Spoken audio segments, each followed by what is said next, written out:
That almost hit my foot. Oh my god, that would have been really, really bad. That's what I get for trying to do a bit. Okay.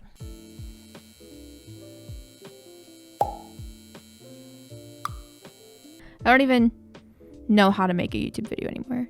But yes, I'm making a YouTube video. Hi, welcome. If this is your first video of mine you're seeing, hi. I post about once every 3 months on this app.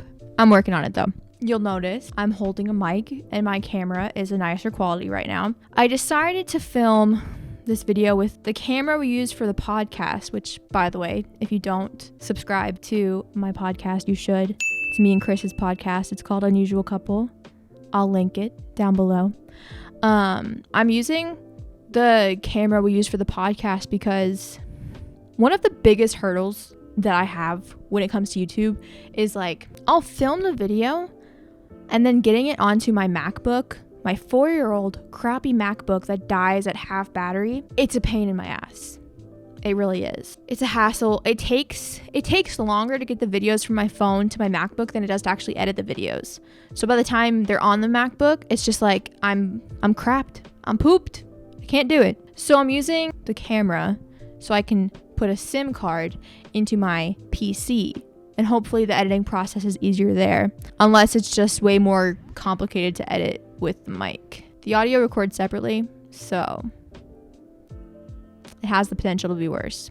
I am, however, saving up for a new camera. I want the Canon EOS M50 Mark II camera, and then I want like a little microphone that like can clip onto it, so I don't have to hold a mic, or at least maybe a mic stand perhaps. I want that camera because this camera stops recording video every like 12 minutes because it overheats. So if I get that camera, I would potentially, and by potentially I mean definitely, post more YouTube videos, because the reason I don't post as much is because like there's just so many hurdles to get to the end product that I preemptively am like, nah, I just don't want to film a YouTube video.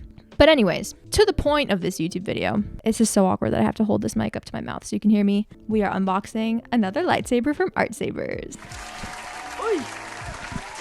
If this is the first lightsaber review you've seen me do, I review lots of different companies that create lightsabers, but one of my favorite companies to work with is Artsabers. I've done plenty of reviews for them on my channel in the past. I've reviewed their Rey Neopixel, their Leia Neopixel, their Obi-Wan Neopixel. I've also reviewed one of their RGB lightsabers, but today is a special one. Today, the lightsaber that I'm going to be reviewing is... I'll hold it this way, hang on.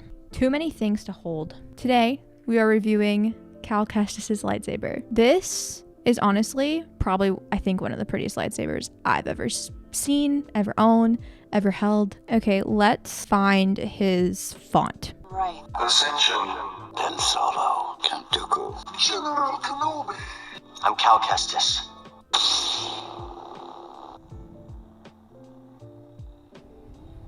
Let me tell you some of the things I like about this lightsaber. Number one, I like the way that this hilt doesn't have a lot going on. I don't know. I feel like this is the most sensible lightsaber hilt in a way. Like, I feel like other lightsaber hilts, they're gorgeous, but they really have so much going on. I'm like, this would hurt my hand if I was actually using it. This hilt is also, I think, one of the easiest from Artsabers to get the battery out of. Normally you have to kind of go through a whole process, like specifically on the Obi-Wan lightsaber, which I talk about in my Obi-Wan lightsaber review. It's a process to get to the part of the lightsaber where the battery is, because that's how you charge Neopixels, with a battery. You don't like plug the hilt directly into an outlet or anything. Like, you have to get the battery pack out and then charge the battery.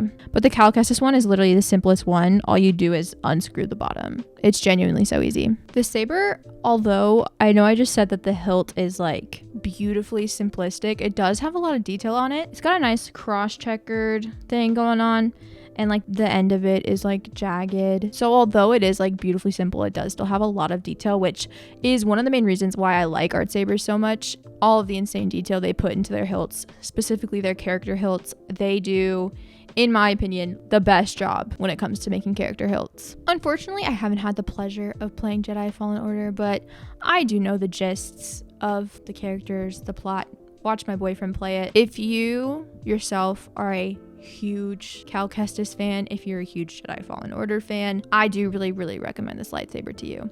I said this in my review of my Leia hilt from Artsabers because I reviewed that lightsaber hilt around the time that Disney Parks had just come out with their version of Leia's lightsaber hilt. I own Disney lightsabers. I do. I own their Rebels Ahsoka lightsaber hilts, and although they are good lightsaber hilts, if you really want to put your money to like the best quality that you can, I can't express enough like how much of a good investment Neopixels are, especially if it's a character that is like your all-time favorite character. If you're a fan of Cal Kestis and you're like, oh, I'll just wait till Disney comes out with a Cal Kestis lightsaber at Disney Parks, don't. Genuinely, I do recommend Artsabers because you get better blade quality with Neopixels. You get better hilt quality with Neopixels. You just do. They're not thick and bulky like Disney's. Everything about it is just better quality. Like, watch, I'm gonna turn the lights off and you can see how bright this thing is.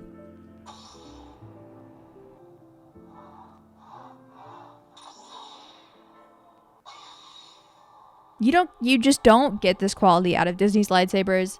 Disney, if you're listening, I don't mean to sound like I'm bad mouthing you. I'm not. It's just the better choice. This is definitely now in like my top 5 favorite lightsaber hilts. 100%. Again, as always, thank you so much, Artsabers, for working with me. I love doing reviews for their lightsabers. I really genuinely do. I say this in every video. I'll say it again though, especially if you don't know me, I'm not gonna promote a product ever that I don't wholeheartedly like agree with or enjoy.